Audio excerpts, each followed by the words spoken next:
النهاردة هنعمل كيكة الكراميل والقهوة وعين الجمل، كومبينيشن رائع لمحبي الكراميل ومحبي القهوة.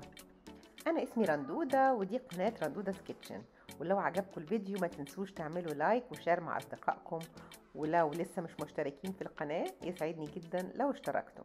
الكيكة دي عبارة عن كيكة بطعم القهوة وكريمة بطعم الكراميل. لو متوفر ممكن نستخدم دولسة دي لاتشي. دولسة دي لاتشي ده حليب مكرمل ومنتشر جدا في أمريكا اللاتينية ومحبوب جدا مع الحلويات. لو مش متوفر هنعمله احنا في البيت. هنجيب لبن مكثف محلى وهنغليه في مية على النار لمدة 3 ساعات. لو متوفر لبن مكثف محلى بالكراميل يبقى هنغليه ساعتين بس. يفضل نعمل الخطوة دي يوم قبل ما نعمل الكيك عشان بتاخد وقت طويل. أول حاجة هجهز خلطة الدقيق. هاخد 310 جرام دقيق اللي هم كوبايتين ومعلقة كبيرة، وهضيف عليهم 3 معالق ونص بيكنج باودر و3 ارباع معلقة بيكربونات الصودا وكمان رشة ملح، وضروري تكون كل المكونات منخولة واخلطهم كويس مع بعض. هنحتاج 75 جرام عين جمل اللي هو الجوز وهنفرمه لغاية لما يكون ناعم. هنحتاج 350 جرام زبدة بدرجة حرارة الغرفة، يعني كوباية ونص ومعلقة كبيرة، وهنخفقها لغاية لما يكون قوامها كريمي ولونها يفتح يتحول لونها من الأصفر لدرجة تكون قريبة من الأبيض.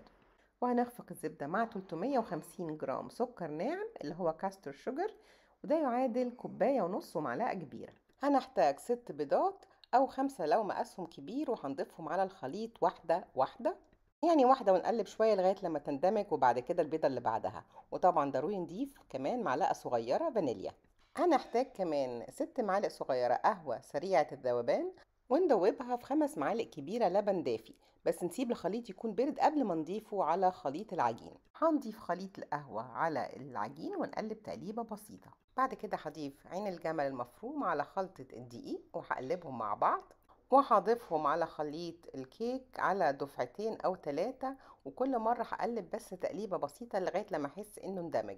زي ما اتفقنا قبل كده، مجرد ان احنا ضفنا دقيق على العجين بنحاول ما نقلبش كتير عشان ما يكونش جلوتين والكيكة تفضل هشة وطرية. هنوقف في النص ونلم العجين من الجنب ونتأكد ان القعر كمان اندمج مع بقية الخليط.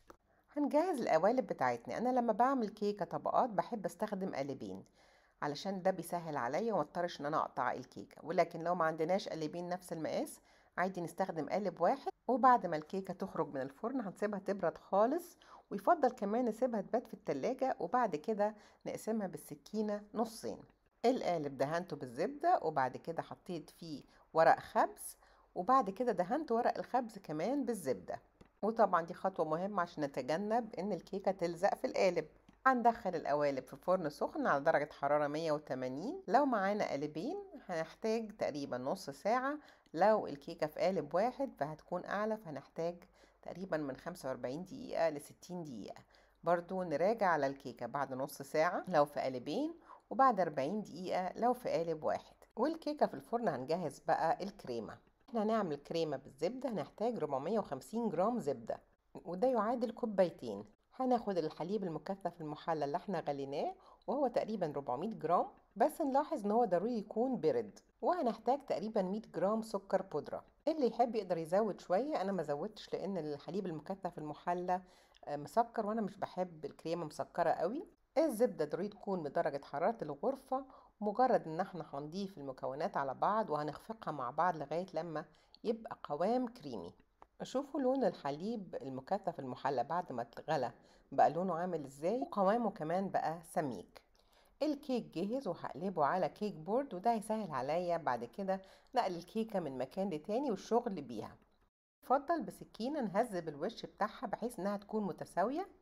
لو احنا خابزين كيكتين هعمل نفس الخطوات بالكيكة التانية. لو خابزين كيكة واحدة ضروري نقطع الكيكة من النص. هناخد بقى تقريبا تلت كمية الكريمة ونحطها على الجزء الأول من الكيكة، وهنغطي طبقة الكريمة بالجزء التاني من الكيكة، وبعد كده هنبتدي نغطي الكيكة بالكريمة.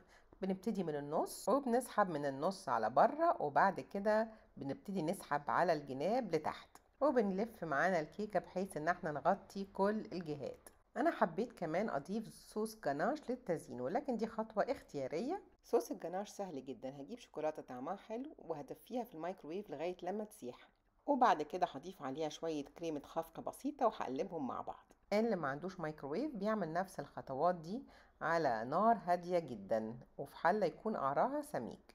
لما الخليط بيدفى شوية ببتدي أقلبه مع بعض. طبعا نقدر نحط صوص الجناش في كيس حلواني ونزوق بيه، ولكن أنا عملته بطريقة بسيطة جدا بإيدي كده والشوكة ودلقته على التورتاية. بصوا التورتاية دي بسيطة جدا والديكور بتاعها سيمبل جدا، ولكن طلع طعمها جميل جدا.